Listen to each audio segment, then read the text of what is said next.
لا حول ولا قوة إلا بالله العلي العظيم.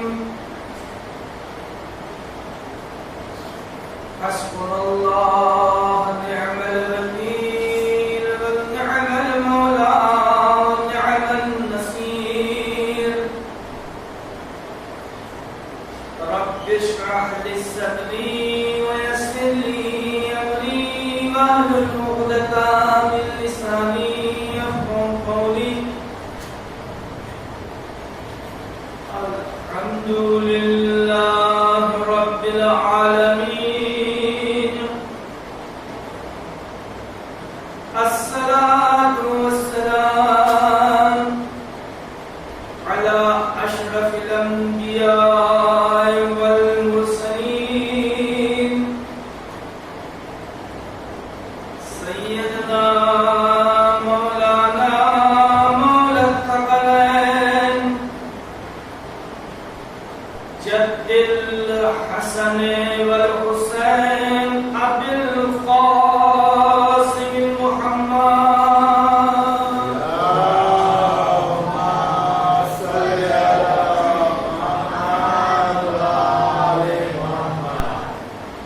وآله الطيبين الطاهرين المعصومين المظلومين. ولعنة الله على أعدائهم أجمعين من يومنا هذا إلى قيام يوم الدين. أما بعد فقد قال الله تبارك وتعالى في كتاب المجيد وفرقان الحميد وهو أصدق الصادقين وقوله الحق. بسم الله الرحمن الرحيم. وجعلناهم أئمة يهدون بأمرنا.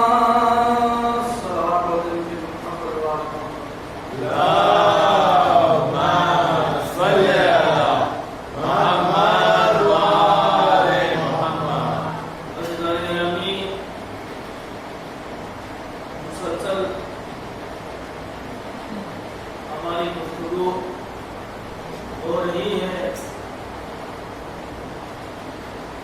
ہم اس خدا کا لاکھ لاکھ شکر ادا کرتے ہیں کہ پروردگار عالم نے ہمیں توفیق مصطفیٰ عنایت فرمائی. ہم فرش عذرائے امام حسین علیہ السلام پر آئے اور اس لائق بنایا خدا عالم نے. ہم ان کے مادر گرامی جناب صدیقہ طاہرہ حضرت فاطمہ الزہرا سلام اللہ علیہا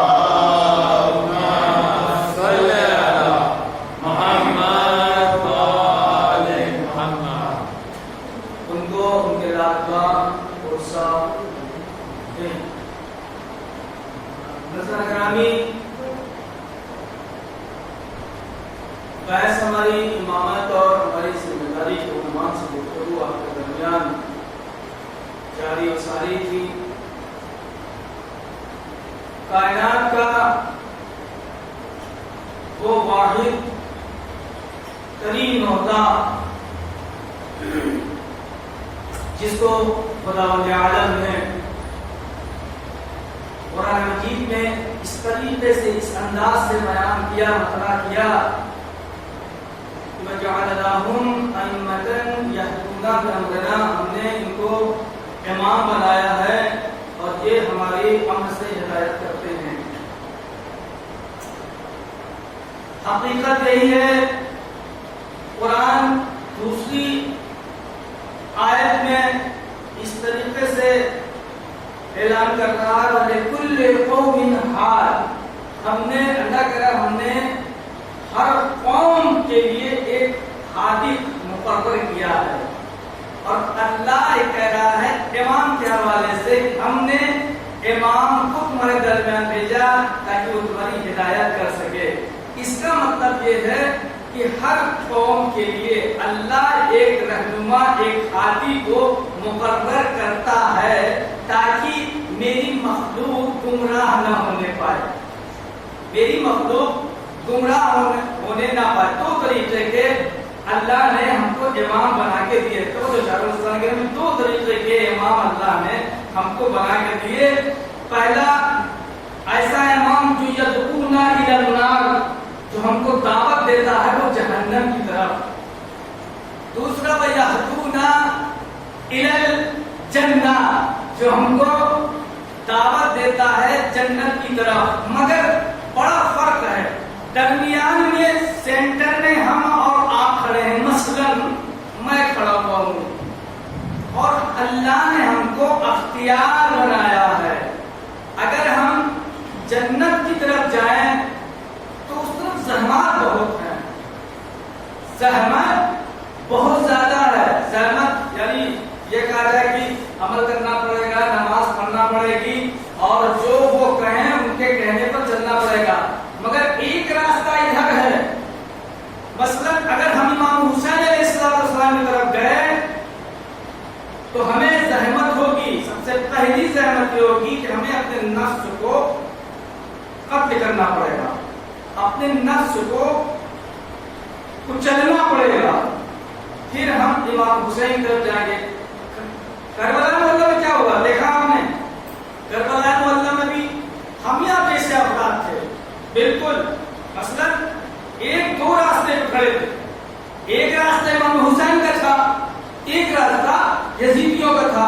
اب یہ اختیار انسان تھا، یہ اختیار انسان تھا کہ کسی نے ایزی راستہ چنا، راحت والا راستہ چنا، جس میں عمل کرنے کی کوئی شرط نہیں تھی۔ تم نماز پڑھو نہ پڑھو، امام کی بات مانو نہ مانو، روزہ رکھو نہ رکھو، امر بالمعروف کرو یا نہ کرو، مگر تم آزاد ہو۔ اگر اس راستے پہ گئے تو تم ڈائریکٹ سیدھا، کوئی ٹوکنے والا ہے ہی نہیں، ڈائریکٹ آپ جہنم میں۔ ادھر جائیں گے تو ادھر پوچھنے والے ہیں، روکنے والے ہیں، آپ کو سمجھانے والے ہیں۔ امام دونوں ہیں۔ خدا کی ذمہ داری کیا؟ خدا کا کوئی احسان ہے؟ وہ شخص جو امام حسین کی طرف آ رہا ہے، اللہ اس کے ساتھ کیا کرے گا؟ وہ شخص جو یزید کی طرف جا رہا ہے، یزیدیت کی طرف مائل ہو رہا ہے، اللہ اس کے ساتھ کیا کرے گا؟ اللہ تو یہی کہے گا بھائی میں نے تم کو خلق دیا، تم کو اختیار دے دیا ہے، اب تم جو چاہو وہ راستہ انتخاب کرو۔ اگر حسین کی طرف آ جا رہے ہو تو تمہاری زندگی بھی سمجھ جا رہی ہے، تمہاری آخرت بھی سمجھ جا رہی ہے، اور تم گھر جا رہے ہو تو تمہاری زندگی تو گئی اور آخرت بھی فی امان اللہ۔ ایک بلند ترین صلوات پڑھیں محمد و آل محمد پہ۔ اللہم صل علی محمد و آل محمد۔ عزیزان گرامی،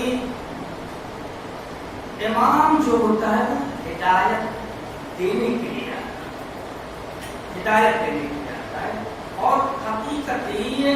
ہدایت کا مطلب یہ ہے کہ اگر ہم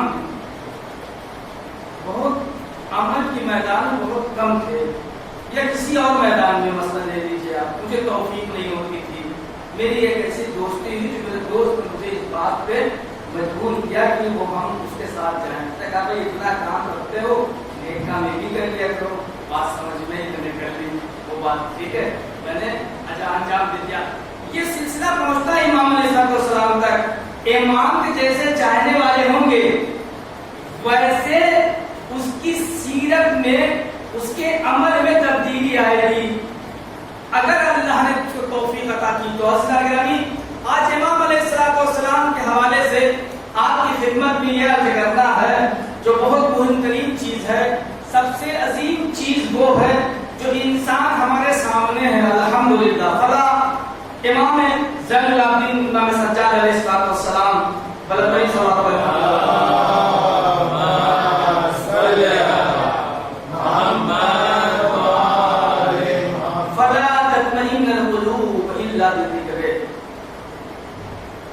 انسان